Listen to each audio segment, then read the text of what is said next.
Hello everyone, I am Renu Barman. Welcome to the online commerce connection. जैसा कि हम UGC net की प्रिपरेशन कर रहे हैं तो डेली एक नया टॉपिक हम लेके आते हैं। ठीक है, तो लास्ट वीडियो जो हमने इनकम टैक्स बेसिक का स्टार्ट किया है वही बेसिक को अभी हम कंटिन्यू कर रहे हैं। ठीक है, तो क्या है वो basic madam? Income tax unit 10 हम यहाँ पे कर रहे हैं। ठीक है, ओके। बट मैडम जो आप हमें करा रहे हैं कि इनकम टैक्स क्या होता है, इनकम टैक्स में कैसे अराइज हुआ है, इनकम टैक्स किसने बनाया है, कौन देता है, ये सब तो आपने हमें लास्ट वीडियो में बता दिया। अब बट ये बताइए, एक पर्सन की और एक असेसी की जब आप असेसमेंट ईयर में कैलकुलेशन ऑफ टोटल इनकम निकालते हैं तो कैसे निकालते हैं? यस बेटा, वही हम बात कर रहे हैं। Calculation of total income of assessee और a person for a assessment year. Assessment year के बारे में मैंने आपको कल ही बताया था कि जब भी आप इनकम कमाते हैं उससे नेक्स्ट ईयर में आप टैक्स देते हैं। मींस जब आपने इनकम कमाई है और जिस साल में इनकम जाके टैक्स के लिए वो एलिजिबल होती है उस ईयर को यहाँ पे असेसमेंट ईयर बोलते हैं। ओके मैडम, क्या क्या आता है इसमें? सैलरीज आती है। ठीक है, उस पर्सन की salary, income from house property, profit and gain of business and profession, capital gain, income from other sources. Madam सब आपने कल हमें लास्ट वीडियो में बताया। यस बेटा, अब भी मैडम जब कैलकुलेशन करते हैं हम टोटल इनकम की असेसमेंट ईयर में तो ये 5 हेड को हम यहाँ पे इंक्लूड करते हैं टोटल इनकम निकालने के लिए। एक पर्सन और एक असेसी की टोटल इनकम निकालने के लिए 5 हेड को यहाँ पे लिखा जाता है। मैडम इसको करने के बाद क्या आता है? इसको करने के बाद उस पर्सन की ग्रोस टोटल इनकम निकलती है। क्या निकलती है? Gross total income. मैडम क्या ये वाली इनकम टैक्सेबल है? नहीं। आपसे बार बार क्वेश्चन आ जाता है, क्या ग्रोस टोटल इनकम जो होती है क्या वो इनकम टैक्सेबल होती है? बिल्कुल भी नहीं। अभी तो इसका काम स्टार्ट हुआ, अभी तो हमने उस पर्सन को थोड़ा रिलैक्स किया है। बैठिए, आप सारी डिटेल हमें दे दीजिए। हमारे पास सारी डिटेल उस पर्सन ने दे दी, उसकी ग्रोस टोटल इनकम हमने यहाँ पे कैलकुलेट कर ली। अब उस ग्रोस टोटल इनकम में से हमें क्या करेंगे मैडम? जितनी भी डिडक्शंस हैं, जितनी भी उस पर्सन को छूट दी गई है हमारे टैक्स डिपार्टमेंट की तरफ से, हमारे इनकम टैक्स एक्ट 1961 के थ्रू, तो डिडक्शन 80C से लेकर 80U तक जितनी भी डिडक्शंस हो जाती है वो यहाँ पे कट हो जाती है, माइनस हो जाती है। उसके बाद आती है उस पर्सन की टोटल इनकम। मैडम क्या ये इनकम उस पर्सन की टैक्सेबल इनकम है? यस बेटा, ये उस पर्सन की टैक्सेबल इनकम है। कौन सी इनकम है? टैक्सेबल। अब इस इनकम के ऊपर उस पर्सन का यहाँ पे रेट स्लैब यहाँ पे फिक्स किया जाएगा, उसकी टोटल टैक्सेबल इनकम कैलकुलेट की जाएगी। ठीक है, ओके मैडम, अभी तो इसका पूरा आगे हम बताएंगे किस रेट से कैसे टैक्स लगता है अगर उसकी पर्टिकुलर इनकम स्लैब होता है तो। बट मैं आपको बताती हूँ मैडम, जो टैक्स यहाँ पे लगाया जा रहा है वो टैक्स क्या है बेटा? वो टैक्स भी है, वो सरचार्ज भी है और वो सेस भी है, हेल्थ एंड एजुकेशन सेस भी है। इन सभी को मिला के ही यहाँ पे इनकम टैक्स बनता है जो उस पर्सन और असेसी को अपनी इनकम के ऊपर देना पड़ता है। चलिए आगे इसको पूरा डिटेल में हम लोग करते हैं। चलिए बात करते हैं इनकम टैक्स 1961 एक्ट के अंदर। इनकम टैक्स एक्ट 1961 के अंडर कौन कौन से असेसी और पर्सन है, मीन्स किन किन लोगों के ऊपर, किन किन कंपनीज के ऊपर हमें यहाँ पे टैक्स यहाँ पे देना पड़ता है, टैक्स कैलकुलेट होता है, टैक्स को असेस किया जाता है, उसके रिगार्डिंग हम बात कर लेते हैं। फिर उसके बाद जो आपका करंट जो इनकम टैक्स स्लैब है financial year 2023 and 24 and assessment year 2024 से लेके 2025, ये अब का फाइनेंशियल ईयर है जिसके हिसाब से आप अभी इनकम कमा रहे हैं, तो इस स्लैब से आपको यहाँ पे टैक्स को देना पड़ेगा। ठीक है, तो मैडम पहले बता दीजिए, ये पर्सन और असेसी लिखा है तो ये क्या होता है? यही तो मेन है, इन्हीं के ऊपर ही तो टैक्स कैलकुलेट हो रहा है। ओके, इनके ऊपर हम टैक्स कैलकुलेट कर रहे हैं। और ये पर्सन कौन है? ये वो पर्सन है जिनकी जिम्मेवारी होती है लोन को पे करने की, जिनकी जिम्मेवारी है लोन को पे करने की। कौन है ये पर्सन मैडम? इस पर्सन में इंक्लूड है एक इंडिविजुअल, एक हिंदू अनडिवाइडेड फैमिली, एक कंपनी और एक फर्म और एसोसिएशन ऑफ पर्सन और लोकल अथॉरिटी। ठीक है, और ऐसी आर्टिफिशियल जुडिशियल पर्सन जो पर्सन इन किसी कैटेगरी में नहीं आ रहे हैं, ठीक है। जो पर्सन की कैटेगरी अभी हमने बताई है, an individual, an HUF, an company, a firm, association of person और कोई भी लोकल अथॉरिटी, ठीक है। अब बट एक ऐसा भी पर्सन जो इन कैटेगरी में नहीं आ रहा है, पर्सन की कैटेगरीज में नहीं आ रहा है, वो पर्सन भी पर्सन में कैलकुलेट होगा टैक्स को देने के लिए, ठीक है। ओके मैडम, ये तो आपने बता दिया। अब ये इसका काम क्या है मैडम? इसका काम तो टैक्स पे आउट करना है, ठीक है। ये पर्सन इसलिए हम बता रहे हैं ताकि आपको क्लैरिफाई हो जाए, पेपर में अगर आ भी जाए क्या ये पर्सन है। यस, ये पार्टीज पर्सन में इंक्लूड होती है जिनके ऊपर इनकम टैक्स स्लैब को यहाँ पे असेस किया जाता है। मैडम असेसी कौन, आप ये बता दीजिए। असेसी वो पर्सन है जो इनकम टैक्स एक्ट के अंदर आता है टैक्स को पे करने के लिए। मैडम अभी भी आपने बताया ये सारी चीजें, ये एसएससी भी है और ये आपका पर्सन भी है, ठीक है। एक पर्सन जो इनकम कमा रहा है, ठीक है, एक पर्सन जो इनकम और लॉस कमा रहा है वो पर्सन असेसी है। एक पर्सन जो किसी दूसरे पर्सन के बिहाफ पे यहाँ पे टैक्स पे करने के लिए एलिजिबल है वो भी एसएससी में आता है, ठीक है। एक पर्सन जिसे एसएससी माना गया है, ठीक है, एक ऐसा पर्सन जिसे एसएससी माना गया है और वो टैक्स पे करने में डिफॉल्ट हो जाता है, ठीक है, वो भी टैक्स पे करने के अंडर आता है।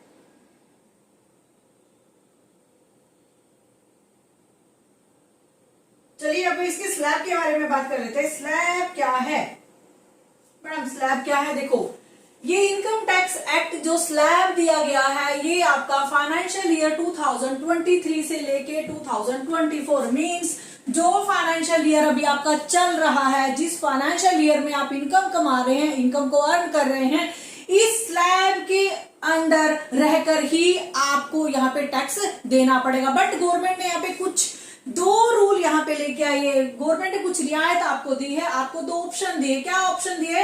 आपको इनकम टैक्स पे करने का old regime and new regime दिया है। अभी हम ओल्ड रिजिम के बारे में बात करते हैं ताकि आप कंफ्यूज ना हो।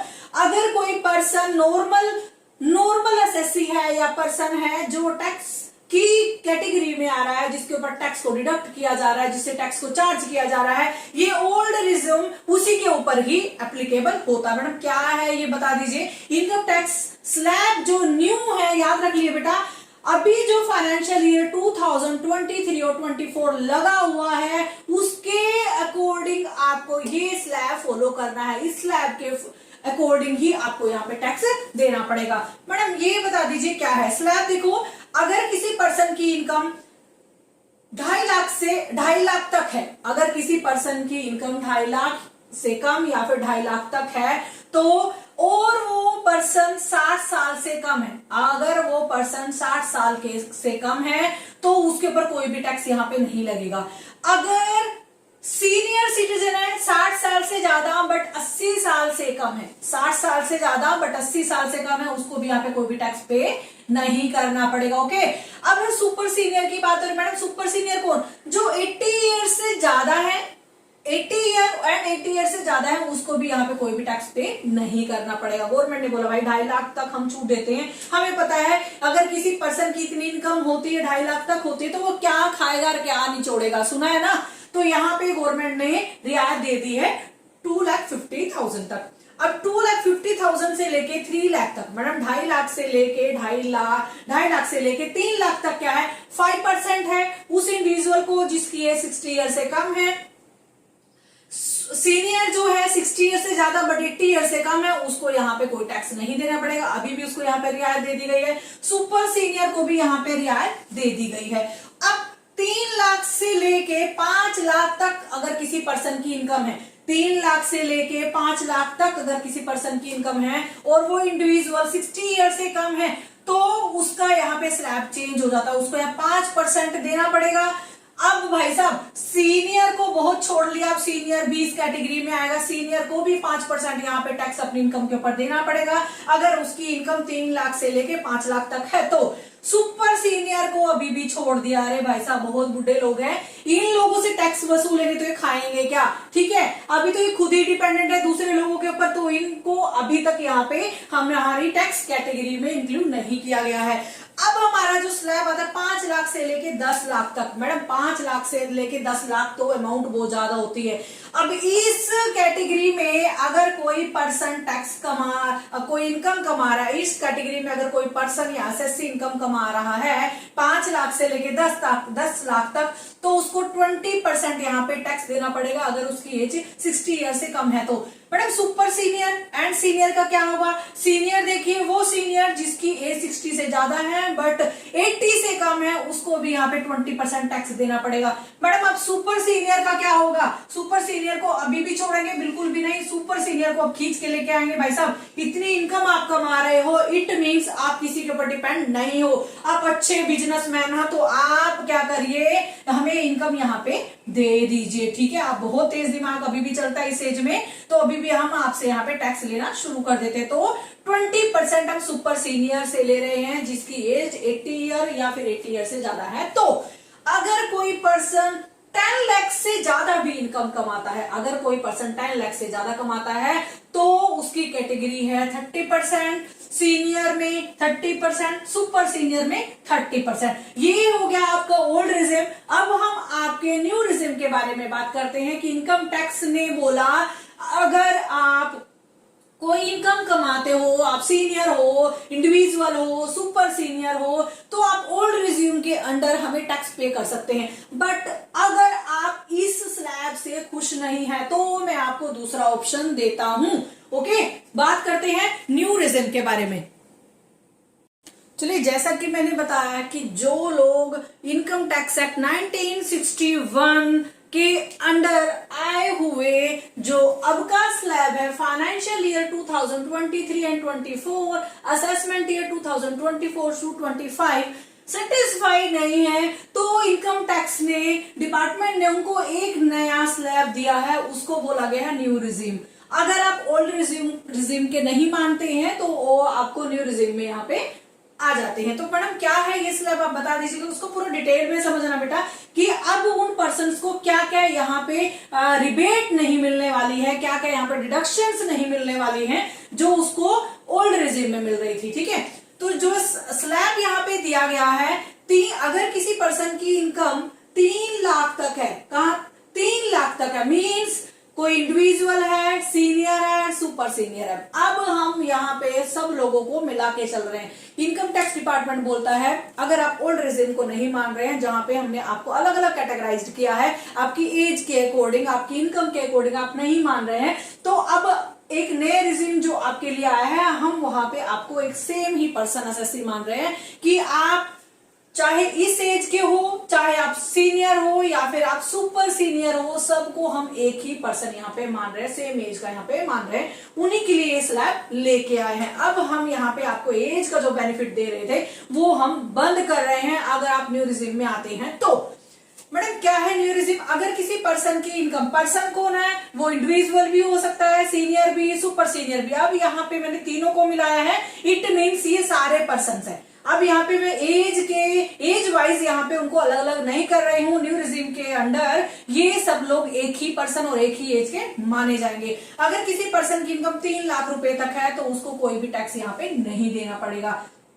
अगर किसी पर्सन की इनकम 3 लाख से लेके 6 लाख रुपए तक है, 3 लाख से लेके 6 लाख रुपए तक है, तो उसको इनकम टैक्स 5% देना पड़ेगा और उसको टैक्स रिबेट जो मिलेगी अंडर सेक्शन 87A मिलेगी। मींस अगर वो इंडिया का रेजिडेंट हो तभी उसको ये रिबेट मिलने वाली है। ठीक है, अब कोई जो पर्सन है जिसकी इनकम 6 लाख से लेके 9 लाख रुपए तक है, 6 लाख से लेके 9 लाख रुपए तक है, उसको यहाँ पे 10% का यहाँ पे टैक्स पे करना पड़ेगा एंड उसको भी टैक्स रिबेट यहाँ पे मिलेगी अगर वो इंडिया का रेसिडेंट है तो।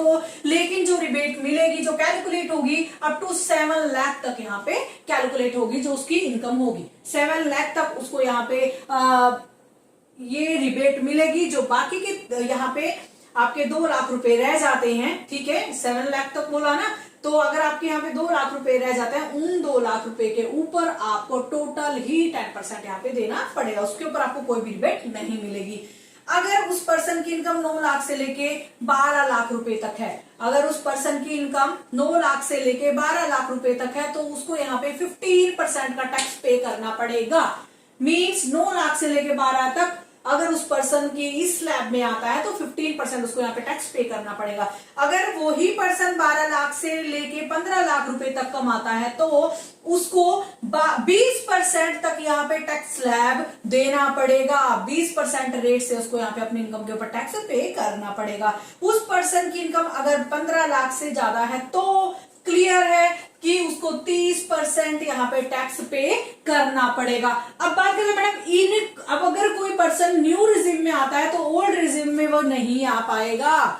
अगर वो न्यू रिजिम में आता है तो ओल्ड रिजिम को नहीं ले पाएगा, क्योंकि ये ऑप्शन है, या तो आप ऑप्शन ओल्ड रिजिम का लीजिए या फिर आप न्यू रिजिम लीजिए। अगर आप न्यू रिजिम लेते हैं तो इट मीन्स आप ओल्ड रिजिम लेने के लिए एलिजिबल नहीं है। बट अगर आप न्यू रिजिम लेते हैं और इसके अकॉर्डिंग आप टैक्स पे करने में डिफॉल्ट हो जाते हैं, ध्यान सुनिएगा, अगर आप न्यू रिजिम को लेते हैं, अपनाते हैं, इस ऑप्शन को अपनाते हैं, अगर आप इस स्लैब के अकॉर्डिंग से न्यू रिजिम के अकॉर्डिंग टैक्स पे करने में फेलियर हो जाते हैं तो आप दोबारा से न्यू रिजिम जो स्कीम है, जो ये ऑप्शन है, ये आपको दोबारा इनकम टैक्स डिपार्टमेंट नहीं देगा, ये आपके लिए एलिजिबल नहीं होगी, ये आप इस न्यू रिजिम के लिए डिस्क्वालीफाई हो जाएंगे। चलिए बताते हैं क्या क्या इस रिजिम में आपको नहीं मिल रहा है।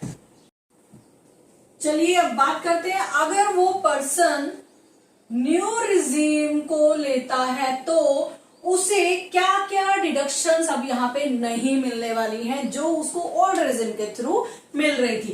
पहला है आपका एचआरए। मैडम एचआरए में जो डिडक्शन उसको मिल रही थी, क्या डिडक्शन मिल रही थी? एक तो कैसे डिडक्शन निकालते थे उसकी, एक्चुअल एचआरए रिसीव्ड, ठीक है, रेंट पेड किया है ना आप लोगों ने, ये 10% and 50% of salary in 4 big city, 40% of salary other city, ठीक है। और उसको क्या मिल रहा था यहाँ पे, लीव ट्रेवल कंसेशन एलटीसी यहां पे मिल रही थी, ठीक है। तो एचआरए के केस में अब उसको ये सारी डिडक्शंस नहीं मिलने वाली हैं, ठीक है। उस पर्सन को जो न्यू रिजिम को ले रहा है उस पर्सन को यहाँ पे वो रिजिम नहीं मिलने वाली है। तो अब मैडम मिलेगा क्या उसको, ठीक है, ये तो उसके एचआरए की बात हो गई। अगर उसको कोई हाउस प्रॉपर्टी से कोई लॉस हुआ है अगर, ठीक है, कहां से, हाउस प्रॉपर्टी से अगर उसको कोई लॉस हुआ है तो जो मैक्सिमम इंटरेस्ट ऑन लोन जो उसने दिया है, देखो हाउस प्रॉपर्टी के लिए लोन तो लिया होगा ना, ठीक है, लोन लिया होगा, तो इंटरेस्ट ऑन लोन जो होगा हाउस प्रॉपर्टी का maximum 5 lakh, sorry maximum 2 lakh, maximum 2 lakh जो होगा, ठीक है, वो उसके according self occupied house, self occupied maximum जो इंटरेस्ट ऑन लोन होगा उसको यहाँ पे छूट मिलती है। बट न्यू रिजिम में उसको वो छूट नहीं मिलने वाली। ये छूट किसे मिलेगी मैडम, अभी ये छूट मिलने वाली है ओल्ड रिजिम वाले को, ठीक है। और अगर उसको अदर सोर्सेज पे भी कोई छूट मिलती थी, अदर सोर्सेज के अंडर भी उसको यहाँ पे डिडक्शन मिलती थी, क्या मिलती थी मैडम उसको, मैडम उसको डिडक्शन मिलती थी 1500 rupees, 1500 clubbed income, 1500 clubbed income of minor child, of minor child जो होगा वो भी उसको यहाँ पे डिडक्शन मिलती थी। उसको कई टाइप की स्टैंडर्ड डिडक्शंस भी मिलती थी, ठीक है मैडम। अब उसको ये बड़ी सारी डिडक्शंस नहीं मिलने वाली। Okay clear.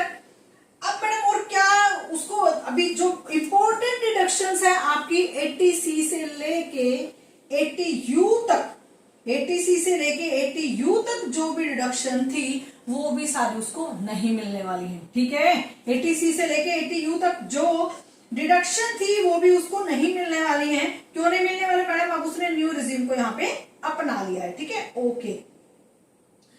अब जो उसको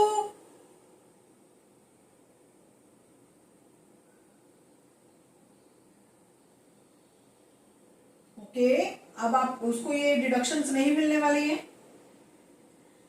ये तो बात हो गई जो उसको नहीं मिलने वाली है। अब बात होगी जो जो उसको मिलने वाली है। भाई साहब, अगर उसने न्यू रिजीम को अपनाया, कोई उसने फ्रॉड तो नहीं कर दिया? क्या गलती कर दी? कोई गलती नहीं करी। गवर्नमेंट कहती है ठीक है न्यू रिजीम में आइए, आप अपने मन से आए हैं, हमें भी थोड़ा अपने मन की करने दीजिए और आप भी अपने मन की कर दीजिए, चलिए आपको छूट दे देते हैं। उस पर्सन को क्या क्या मिलने वाला है? अगर वो पर्सन सैलरीड पर्सन है, अगर वो पर्सन सैलरीड पर्सन है या नॉन सैलरीड पर्सन है, मीन्स कोई बिजनेस या प्रोफेशन से जुड़ा है, तो उसका कैसा होगा? उसको अभी भी ट्रैवलिंग अलाउंस मिलेगा, उसको अभी भी कन्वेंस अलाउंस मिलेगा, उसको अभी भी कोई भी टाइप का अलाउंस, अगर उसकी ट्रांसफर हो जाती है या कोई उसको टूर के लिए कोई उसका खर्चा होता है, ठीक है, टूर ट्रैवल के लिए उसको कोई खर्चा होता है या उसकी ट्रांसफर हो जाती है, इससे रिलेटेड जो खर्चा होगा वो भी उस पर्सन को अभी यहाँ पे छूट मिलेगी। ठीक है, डेली अलाउंस जो है, डेली अलाउंस, डेली अलाउंसेस जो है वो भी उस पर्सन को यहाँ पे उनको छूट दी जाएगी। डिडक्शन जो है मैडम, कौन सी डिडक्शन? आपने बोला 80C से लेके 80U तक डिडक्शन आप नहीं दे रहे, बट 80C की जो इंप्लॉयर कंट्रीब्यूशन डिडक्शन है, जो स्कीम के अंदर डिडक्शन है, वो उस पर्सन को पेंशन स्कीम जो है, पेंशन स्कीम जो है बाय एम्प्लॉयर, ये डिडक्शंस भी उसको यहाँ पे मिलने वाली। ओके मैडम, अगर उसका कोई इंटरेस्ट है, इंटरेस्ट ऑन पीपीएफ, तो भी उसको यहाँ पे डिडक्शन मिलने वाली है। अगर उसने कहीं पे सुकन्या समृद्धि योजना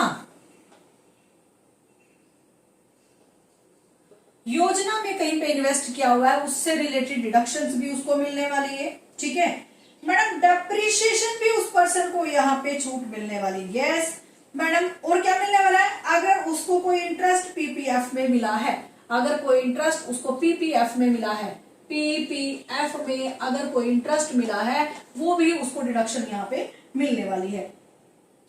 और ठीक है, ये हो गई सैलरीड पर्सन के लिए। एंड नॉन सैलरीड पर्सन के लिए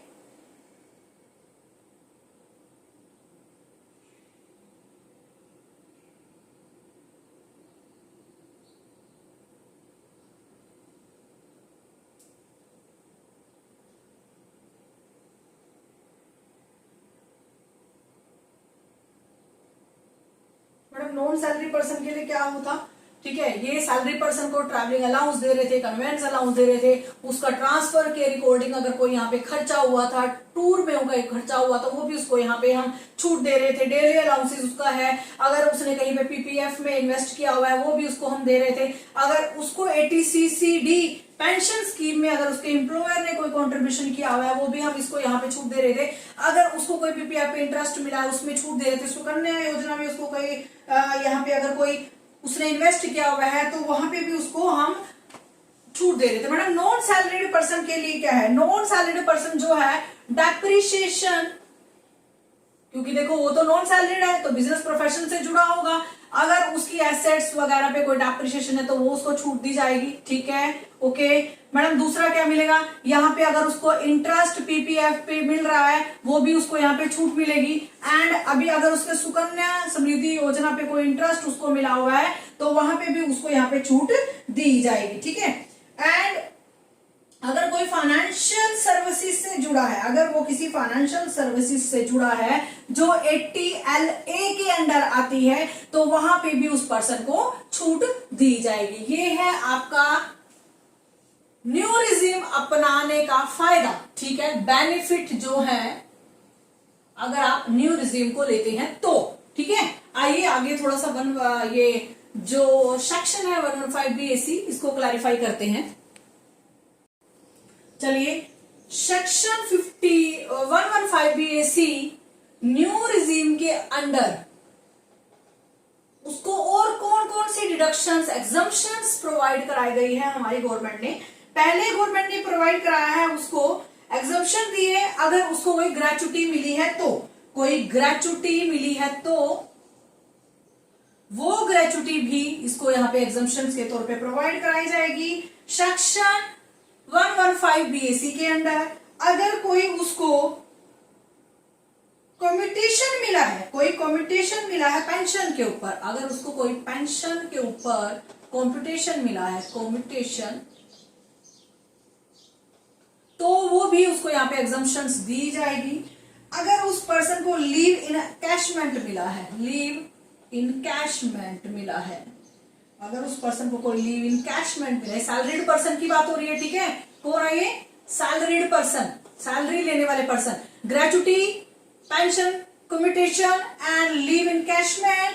एंड अगर उसको यहाँ पे कोई रिट्रेचमेंट कंपनसेशन मिला है, रिट्रेचमेंट कंपनसेशन मिला है तो वो भी यहाँ पे एग्जम्पशंस दी जाएगी। अगर उसको कोई नॉन मॉनेटरी प्रिक्विजिट्स मिली है, मींस अगर उसको कोई फैसिलिटी दी है, फैसिलिटी दी है किसने, इंप्लॉयर ने, इंप्लॉयर ने, means non monetary, non monetary, ठीक है, वो कह देते हैं चलो ठीक है आप ये मूवी की टिकट ले लीजिए और आप मूवी देख के आइए। अब वो एम्प्लॉय को उसने पैसे तो नहीं दिए ना, उसको क्या दिया, नॉन मॉनेटरी फॉर्म में उसको यहाँ पे बेनिफिट दिया। अगर कोई फैसिलिटी एम्प्लॉयर अपने एम्प्लॉय को देता है वो भी यहाँ पे एग्जम्पशन मिल जाती है। अगर उस पर्सन ने कोई लाइफ इंश्योरेंस पॉलिसी ले रखी है, life insurance policy, life insurance policy अगर ले रखी है, उससे अगर कोई उसको सम रिसीव्ड होता है, कोई मनी रिसीव्ड होती है, वो भी यहां पे एग्जम्प्ट हो जाती है। And interest on, interest on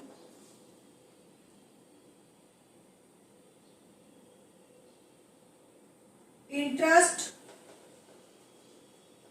on recognised, recognised provident fund, provident fund, अगर उस पर्सन को कोई इंटरेस्ट रिकॉग्नाइज्ड प्रोविडेंट फंड के ऊपर मिला, कोई इंटरेस्ट रिसीव हुआ है और उसने विड्रॉ किया है, तो वो भी उसको यहाँ पे एग्जम्पशंस मिलने वाली है, ठीक है मैडम। एनपीएस में भी अगर उसने यहाँ पे इन्वेस्ट किया हुआ है, एनपीएस स्कीम में अगर कोई इन्वेस्ट किया हुआ है तो ये भी एग्जम्पशन उसे मिलने वाली है। और क्या मिलने वाला मैडम उसको, अगर उसको कोई सुपर नेशन फंड रिसीव हुआ है, सुपर एनुएशन, एनुएशन, सुपर एनुएशन फंड अगर उसको सुपर एनुएशन फंड से अगर कोई उसको मनी रिसीव हुई है, ठीक है, कोई पेमेंट रिसीव हुई है, ये भी उसको एग्जम्पशंस मिलने वाली है। ये हुई सैलरी पर्सन की न्यू रिजीम, जो जो उसको यहाँ पे बेनिफिट मिलने वाले हैं, ठीक है मैडम। अब मुझे ये बता दीजिए, ये सेक्शन बीएसी कब लागू हुआ, ये सेक्शन बीएसी तो न्यू रिजीम के ऊपर लागू हुआ है। New BAC section 115 BAC new regime में जो उसका एग्जम्पशंस एंड डिडक्शंस मिलने वाले हैं एसएससी और पर्सन को, ये हमने उसके बारे में बात करी। चलिए आगे करते हैं। चलिए तो सेक्शन 87A हम पढ़ रहे थे। ओल्ड स्कीम, हमारी जो न्यू स्कीम में हमने रिबेट दी थी 87A की, वो क्या है उसको मैं आपको डिटेल में बताती हूँ। देखो किसको मिलती है डिडक्शन, उस पर्सन को मिलेगी जो इंडिया का रेसिडेंट है, जो इंडिया का रेसिडेंट है उस पर्सन को यहाँ पे ये 87A की रिबेट मिलने वाली है। मैडम कैसे, क्या इसकी यहाँ पे कितनी रखी हुई है लिमिट, एक रेसिडेंट के लिए 7 लाख की लिमिट है अगर उसकी टैक्सेबल इनकम, अगर उसकी taxable income, madam taxable income, yes taxable income कैसे, पहले हम ग्रोस टोटल इनकम निकालते हैं, उसके अंदर से डिडक्शंस माइनस करते हैं 80C से लेके 80U तक की, उसके बाद उसकी टोटल इनकम आती है। टोटल निकालने के बाद जो टैक्स कैलकुलेट होता है, अगर वो टैक्स उसका जो उसकी लिमिट है लेस देन 7 लाख से कम है तो उसको 25,000 रुपए की यहाँ पे टैक्स रिबेट मिल जाती है। ठीक है, उसको कितनी रिबेट, हाँ ये 100% अप्लीकेबल है फॉर द रेसिडेंट। ठीक है, क्लियर। अगर 2023 से लेके 2024 का फाइनेंशियल ईयर हमारा चला हुआ है, इसमें अगर किसी रेसिडेंट की टैक्सेबल इनकम कैलकुलेट करने के बाद जो टैक्सेबल इनकम आती है उस पर्सन की 7 लाख से कम है तो उसको 25,000 का यहाँ पे 87A का रिलीफ मिल जाता है। मींस उसकी टोटल टैक्सेबल इनकम में से 25,000 को माइनस कर दिया जाएगा। ठीक है, पहले और जो ये न्यू रिजीम की बात कर रहे हैं, जो ओल्ड रिजीम है, ओल्ड रिजीम में क्या है, ओल्ड रिजीम की जो लिमिट है यहाँ पे 7 लाख है एंड ओल्ड रिजीम की लिमिट है 5 लाख रुपीज। अगर किसी पर्सन की टैक्सेबल इनकम यहाँ पे 5 लाख से कम आती है तो उसको 12,500 का फुल रिबेट मिल जाता है। 100% उसकी यहाँ पे टैक्सेबल इनकम में से ये रिबेट उसको मिल जाता है। मैडम ये तो 87 न्यू रिजीम एंड आपके ओल्ड रिजीम की बात हुई, क्या ये सबको मिलेगी? नहीं, ये इन लोगों को नहीं मिलेगी, ओनली रेसिडेंट को मिलेगी, एनआरआई को नहीं मिलेगी। ओके, एनआरआई को ये नहीं मिलने वाली है। HUF है, हिंदू अनडिवाइडेड फैमिली को 87A की रिबेट नहीं मिलेगी। कोई फर्म है उसको 87A की रिबेट नहीं मिलेगी। ये आपके या यूजीसी नेट के एग्जाम में आ जाता है कि 87A में क्या एनआरआई को, HUF को या फर्म को एलिजिबल है। न्यू रिजीम के लिए बिल्कुल भी नहीं एलिजिबल है। इसके ऊपर तो क्रॉस ही लगा दीजिए। एलिजिबल कौन है? Only resident. एंड उसकी कंडीशन क्या है? अगर उसकी टैक्सेबल इनकम 7 लाख से कम है तो उसको 25,000 का रिलीफ मिल जाएगा 87A के अंडर। अगर वो ओल्ड रिजीम के अंदर आता है तो अगर उसकी टैक्सेबल इनकम 5 लाख से कम है तो 12,500 की रिबेट उसको 100% यहाँ पे मिल जाते हैं। ये आपका 87A का पूरा ब्यौरा हो गया। ओके, इनकम टैक्स की तो बात होगी, कैसे इनकम टैक्स यहाँ पे उस पर्सन और असेसी को यहाँ पे पे करना पड़ेगा, कैसे असेस होगा। अब उस टैक्स के ऊपर सरचार्ज क्या लगेगा? मैडम सरचार्ज क्या है? सरचार्ज मींस जो इनकम टैक्स लगा है उसके ऊपर फिर से टैक्स यहाँ पे कैलकुलेट होगा। टैक्स ऑन टैक्स इसको बोला जाता है। सरचार्ज मींस जो टैक्सेबल इनकम उसकी आपने यहाँ पे निकाली है उसके ऊपर ही दोबारा आपको टैक्स कैसे देना पड़ेगा, उसकी स्लैब रेट यहाँ पे अवेलेबल है। सरचार्ज के अगर उस पर्सन की taxable income 50 lakh but less than 1 crore है, 50 लाख से ज्यादा एंड 1 करोड़ से कम है तो उसको 10% यहाँ पे सरचार्ज देना पड़ेगा। टैक्स ऑन टैक्स है। अगर उस पर्सन की टैक्सेबल इनकम 1 करोड़ है एंड 2 करोड़ से कम है, means more than 1 crore and less than 2 crore, तो उस पर्सन को यहाँ 15% टैक्स ऑन टैक्स देना पड़ेगा। अब अगर उस पर्सन की टैक्सेबल इनकम 2 करोड़ से ज्यादा बट लेस देन 5 करोड़ है, मैडम 2 करोड़ से ज्यादा और लेस देन 5 करोड़ है तो उसको यहाँ पे 25% टैक्स ऑन टैक्स देना पड़ेगा। ऐसे ही अगर उस पर्सन की टैक्सेबल इनकम 5 करोड़ और मोर है तो यहाँ पे उसे 37% टैक्स ऑन टैक्स देना पड़ेगा। मैडम क्या उस पर्सन को जो टैक्स देना है सब कंप्लीट हो गया? नहीं, अभी भी कुछ बचा है। ये बचा है health and education cess. Means अगर उस पर्सन का यहाँ पे जो इनकम होता है, जो इनकम निकल के आता है उस टैक्स के ऊपर उसको सरचार्ज देना पड़ता है। हेल्थ एंड एजुकेशन सेस 4% यहाँ पे उसको देना पड़ता है। जो सरचार्ज निकालने के बाद जो सरचार्ज इनकम टैक्स के ऊपर जो सरचार्ज निकला, सरचार्ज के ऊपर जो टैक्सेबल इनकम आई है उस टैक्सेबल इनकम के ऊपर 4% एजुकेशन सेस निकाला जाएगा और ये एजुकेशन सेस हाईवे बनाने के लिए हेल्थ एंड एजुकेशन को प्रमोट करने के लिए उसको ये फैसिलिटी प्रोवाइड करने के लिए उनको उनके लिए इसको यूज किया जाएगा। Thank you so much. कैसी लगी आपको ये वीडियो? प्लीज वीडियो को लाइक सब्सक्राइब जरूर करिएगा। मिलते हैं नेक्स्ट वीडियो में। ये हमारा इनकम टैक्स का बेसिक खत्म हो गया है। कल हम नेक्स्ट टॉपिक करते हैं। Thank you so much.